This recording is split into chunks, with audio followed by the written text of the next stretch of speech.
Apple really shocked me with this new update of the Mac Mini, and I think, as of October 2024, this is the best computer you can buy for $600.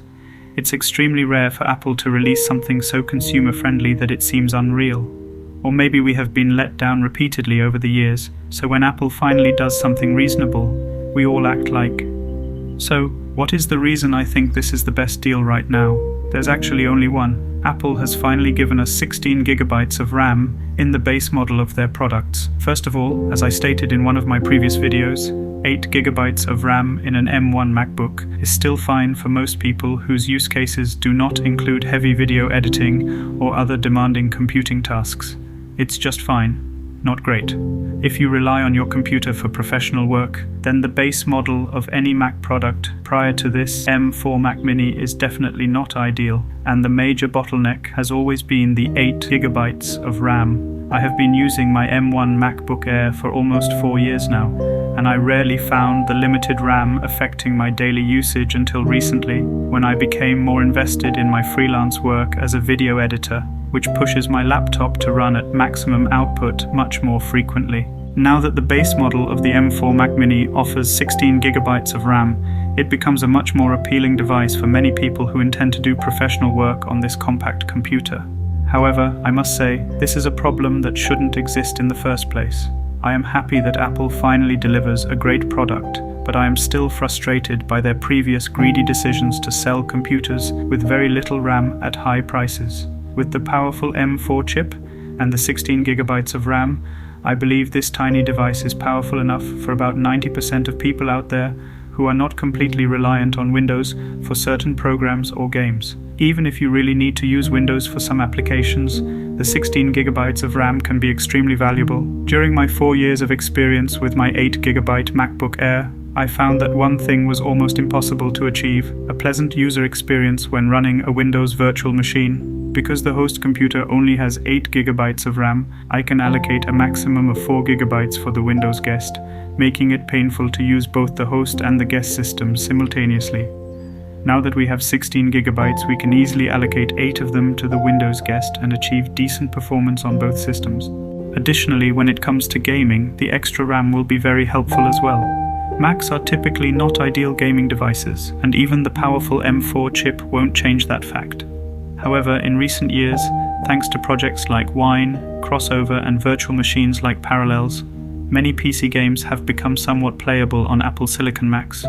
Again, the previous 8 gigabyte RAM models are significantly bottlenecked by the limited RAM, since all these methods to run PC games on Macs require an extra compatibility layer that consumes a lot of RAM. With the additional 8 gigabytes of RAM, many more games will be playable on the M4 Mac Mini. So I believe the 16 gigabytes of RAM is a total game changer. If you are looking for a Mac, not a Windows machine, this is definitely a great computer at $600. There are other nice upgrades as well, but I don't think they are particularly important for the target consumers of a Mac Mini. For example, the smaller form factor is a welcome feature, but the older design is just fine. The extra Thunderbolt ports can be useful for people who have many devices that need to be plugged in all the time, but the lack of USB-A ports is, to me, a bigger issue. Additionally, the Apple Intelligent features are not really a concern that affects my decision to buy anything.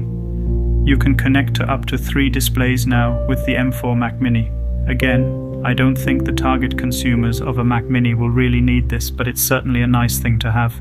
Now, the M4 Mac Mini is 100% not a perfect product. It is still a typical Apple product. The base model still comes with a meager 256 gigabytes of SSD, which is of course not upgradable.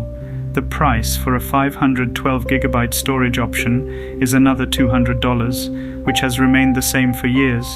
This is an outrageous price, but I don't think it matters as much here compared to a MacBook, because in the end, the Mac Mini, although extremely portable thanks to its form factor, is still intended to be used as a desktop computer. Therefore, you can always connect to external storage and leave it there, forgetting about it. You can get a fast external SSD for much less money. You can even use the external storage as your main disk for the operating system, applications, and other files. Because you typically don't move the Mac Mini as you would a MacBook, you don't have to worry about accidentally disconnecting the storage, which could lead to data loss. So what about the competitors? Honestly, at this price point, there isn't much competition at all. For $600, you can usually purchase a mini PC that comes with an AMD Ryzen CPU, which is very powerful and has a decent integrated GPU that can run many more games than the M4 Mac Mini. But that might be the only advantage I can think of. I am currently using a Lenovo laptop with the same Ryzen chip, and I have also been using the M1 MacBook Air since it was released in 2020, so I have a general idea of how these mini PCs would perform. For gaming, they are much better, not only in terms of compatibility, but also in performance. For video editing, I found that the 780M integrated GPU is only on par with the M1's in DaVinci Resolve, meaning it cannot handle heavy 4K timelines with a lot of fusion effects.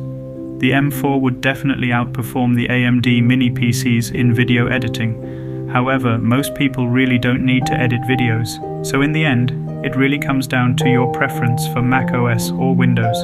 If you need to buy a new Mac machine and you don't do heavy computing tasks, this $600 Mac Mini can be an ideal purchase, and it will likely last many years into the future. For those using an older Mac with only 8 GB of RAM, this is also a great option for an upgrade. For not a lot of money, you can get a much more powerful computer.